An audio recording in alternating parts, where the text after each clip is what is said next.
a veces uno confía en su conocimiento que tiene, ¿va? A veces confía uno en muchas cosas, en la buena memoria o así, pero este mensaje, hermanos, fue primero para mí, y el Espíritu Santo en la semana me decía, yo voy a ser el que hable en esta tarde. Entonces, vamos a concentrarnos, hermanos, vamos a poner atención, porque es algo importante lo que dijo el pastor.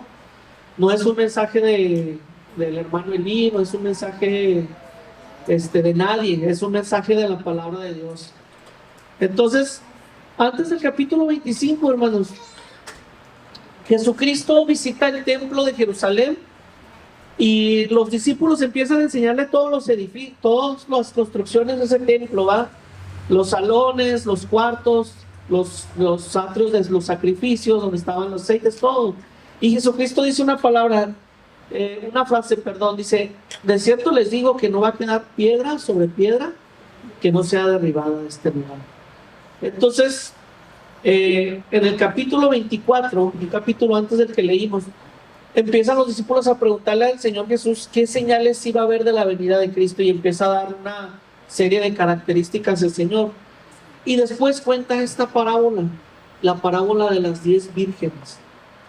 Y en la parábola de las 10 vírgenes, hermanos, el primer versículo dice el Señor Jesús, dice: el reino de Dios es semejante a, ¿verdad? Es una comparación que él está haciendo del reino, porque no sé si usted lo sepa, pero usted y yo pertenecemos a un reino, ¿sí? Pertenecemos, son como mexicanos, ¿verdad? O como norteamericanos. Pertenece usted terrenalmente a una nación, pero en Cristo, cuando usted aceptó la sangre de Cristo, usted pertenece a un reino, ¿sí? Usted es ciudadano del reino celestial. Entonces, por eso Cristo usa esta palabra, dice: el reino de los cielos es semejante a, y empieza a contar la parábola de las 10 vírgenes. Si se acuerdan, en el capítulo anterior, si usted lo lee, Jesucristo dice: 2 estarán moliendo en un molino, uno será tomado y el otro será dejado. 2 estarán en el campo, uno será tomado y otro será. En pocas palabras, 2 personas, ¿sí?, aparentemente del mismo reino, o que comparten las mismas ideas, o el mismo Dios, van a estar haciendo la misma actividad. Voy a ponerlo a nuestros tiempos. Por ejemplo, 2 estarán en la iglesia, en la Peña Oré, cantando cantos, dando agradecimientos, diciendo textos, pero unos van a ser tomados y otros van a ser dejados. Es el tiempo, hermanos, de acordarnos que hay una venida de nuestro Rey.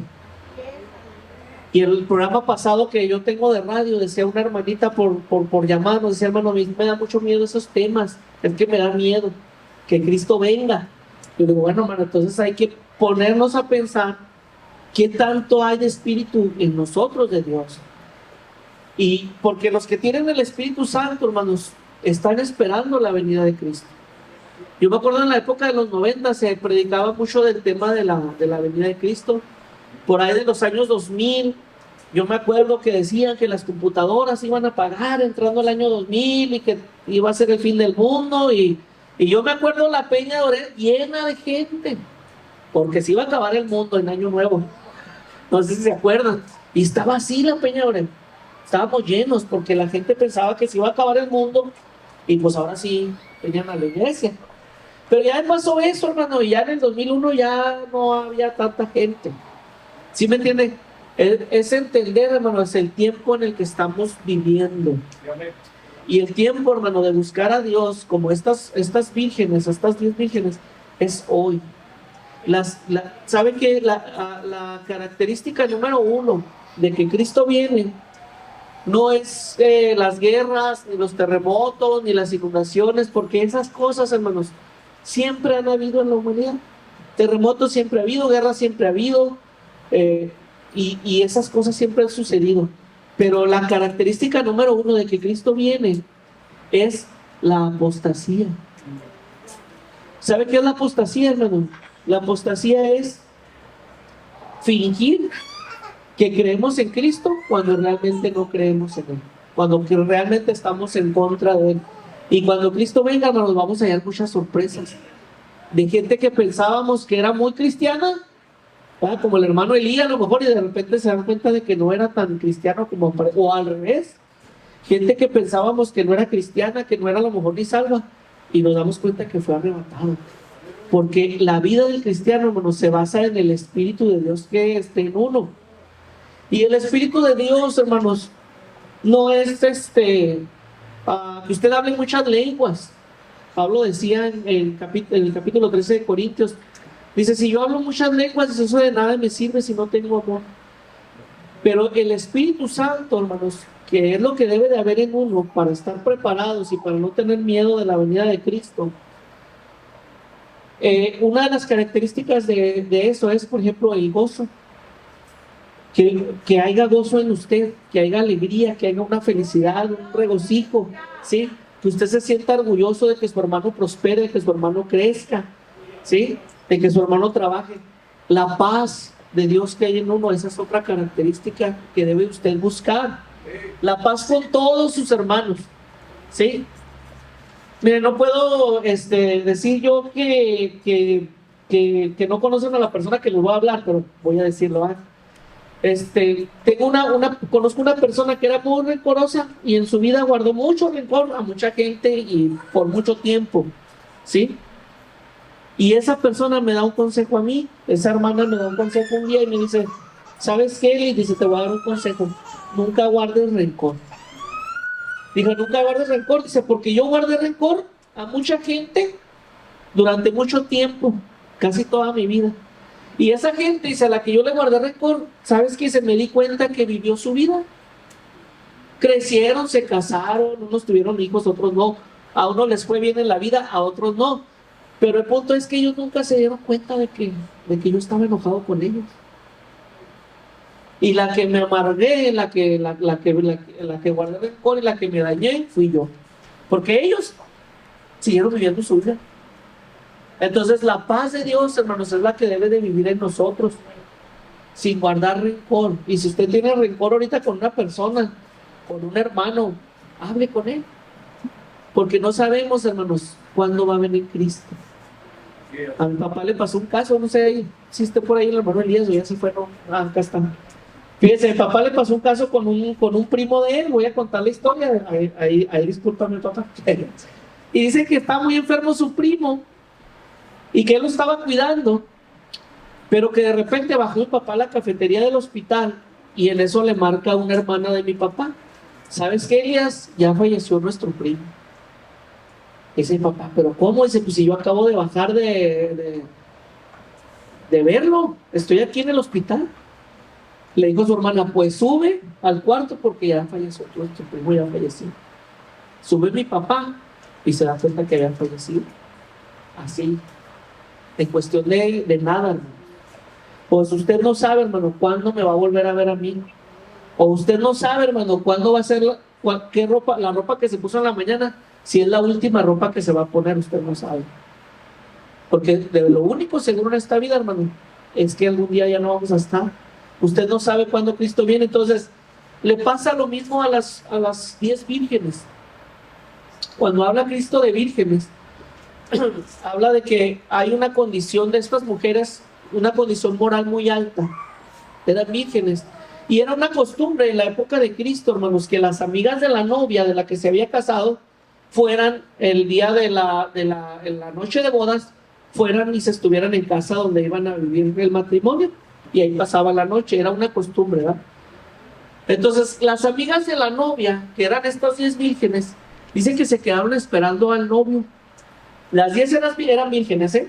O sea, estamos hablando de una condición moral elevada. Se guardaron, ¿va? O sea, se habían guardado hasta ese entonces. En nuestra vida, hermanos, cristiana, todos tenemos esa condición. Los que estamos aquí, bien o mal, estamos aquí porque estamos sirviendo a Cristo, ¿no? O estamos tratando de seguirlo. ¿Verdad que sí? No creo que haya aquí algún satanista o alguien que esté, algún ateo, no creo, se me haría muy raro. Todos los que venimos, hermanos, todos los domingos a la iglesia es porque buscamos a Dios. Hay una condición espiritual. Pero al igual que la parábola, hermanos, dice que todas estas mujeres, cuando el esposo tardó en llegar, se cabecearon y se durmieron. tanto las prudentes como las insensatas.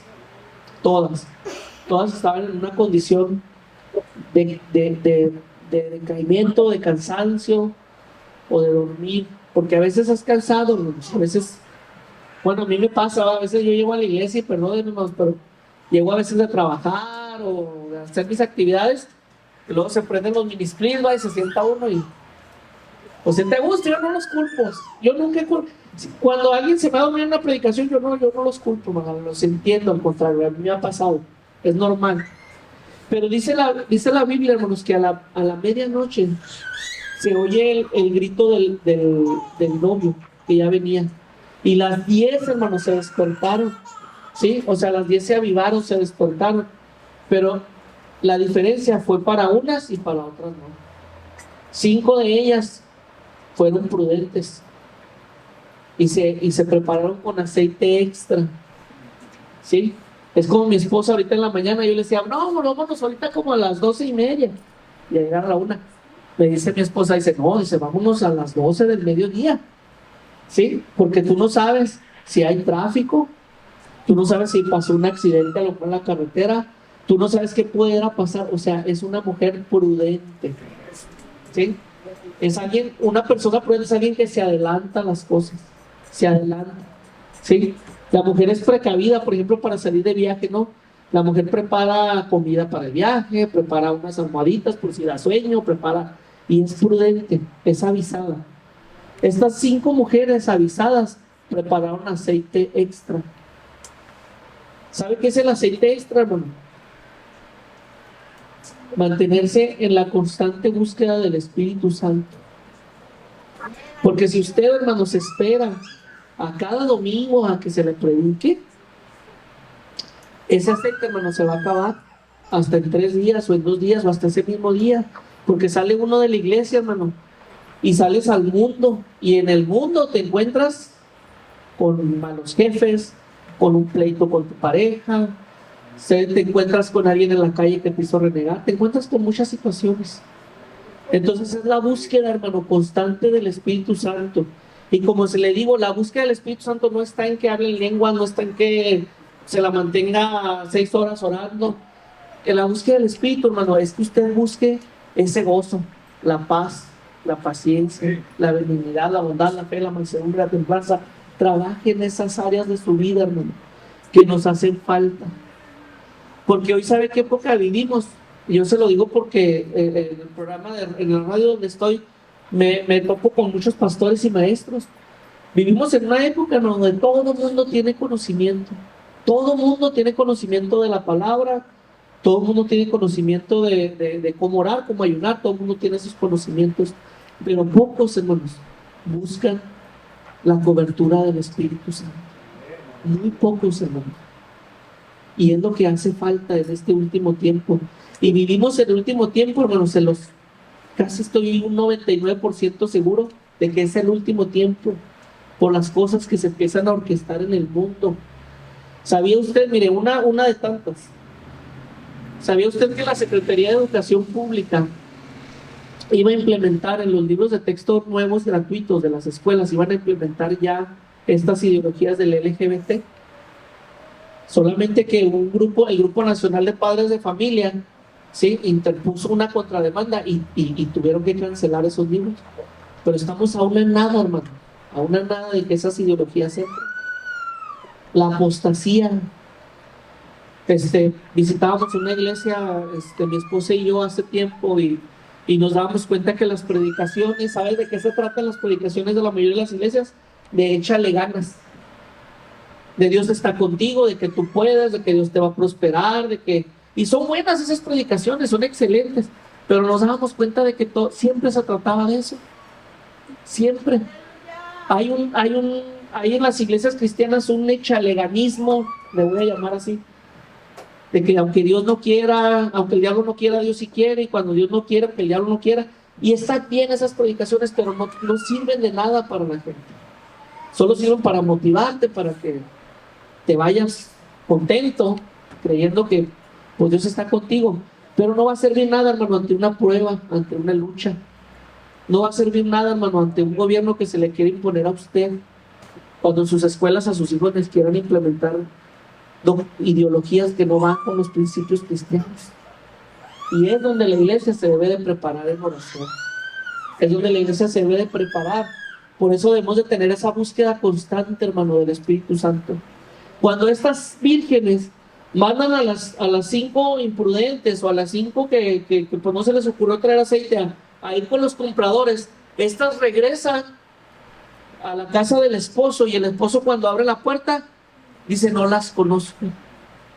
Eran amigas de la novia con la que él se casó, pero pues para él son desconocidas, porque una lámpara, hermano, sin aceite, bueno, esas lámparas antiguas sin un aceite, hermano, no pueden producir luz, no pueden producir fuego, solamente humean. Y en la noche, imagínense una lámpara con humo, ¿de qué le va a servir a usted? Ahora, el ejemplo de esas lámparas es la Biblia. Pero si no hay un Espíritu Santo, hermano, que esté en usted, esto no le sirve de nada. ¿Sabe qué es este libro? Es conocimiento. Y el conocimiento es bueno, es muy bueno el conocimiento. Pero también de este libro, hermano, han salido tantas religiones y tantas doctrinas. ¿Sabe por qué? Porque no hay un Espíritu Santo que guíe a la persona que lo lee. Entonces es importante la Biblia, es importante el conocimiento, pero más importante, hermano, es buscar a Dios en espíritu y en verdad. ¿Sabe qué es el espíritu? Es como cuando llega el mundial de fútbol y todo el mundo se contagia de ese espíritu. Unos hasta se pintan la cara de su equipo favorito, y otros hasta se visten. Por ejemplo, los mexicanos, yo los he visto hasta que se visten de mayas y de aztecas, y hay un espíritu deportivo que invade a todo el mundo.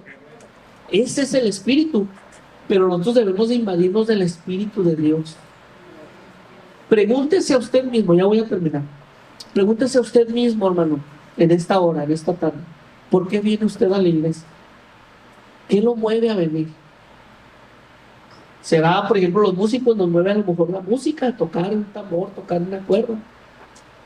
¿O lo mueve usted de que, pues, lo van a poner a predicar? ¿O lo mueve usted porque usted tiene ya un cargo en la iglesia? ¿Será eso? Y si es eso, hermano, entonces estamos en el lugar equivocado. Tenemos que venir a la iglesia en el espíritu correcto, por una búsqueda de Dios. Aquí, hermanos, miren, está un altar. Yo me acuerdo, en 1990, por ahí los 80, los 90, dice nuestro hermano Iván, dice: el Espíritu Santo se sentía en la Peña Oreb, dice, hasta una cuadra de distancia. Yo me acuerdo, estaba muy chiquito. Aquí, hermanos, gente llorando y derramando sus lágrimas. Me acuerdo no me acuerdo qué hermano, pero hasta hincado brincaba, hermano. Había un espíritu, había un hambre de querer estar. Y eso es lo que le invito, hermanos. La pregunta para nosotros, incluyendo para mí primero, es: ¿seré de las vírgenes que son prudentes o soy de las insensatas? Porque aquí hay un altar y aquí hay una iglesia, pero va a llegarse el día, como en el año 2000, en donde quizás nos cierren aquí. Ya pasó, acuérdense, cuando hubo la pandemia, cómo se cerraron las iglesias. ¿Qué clase de cristianos somos? ¿Por qué venimos aquí? ¿Cuál es el motivo? ¿Qué es lo que nos impulsa a venir? ¿Qué es lo que nos impulsa a estar aquí? ¿Serán nuestros hijos? ¿O realmente ir porque tenemos un cargo? ¿O porque de verdad queremos la búsqueda de Dios?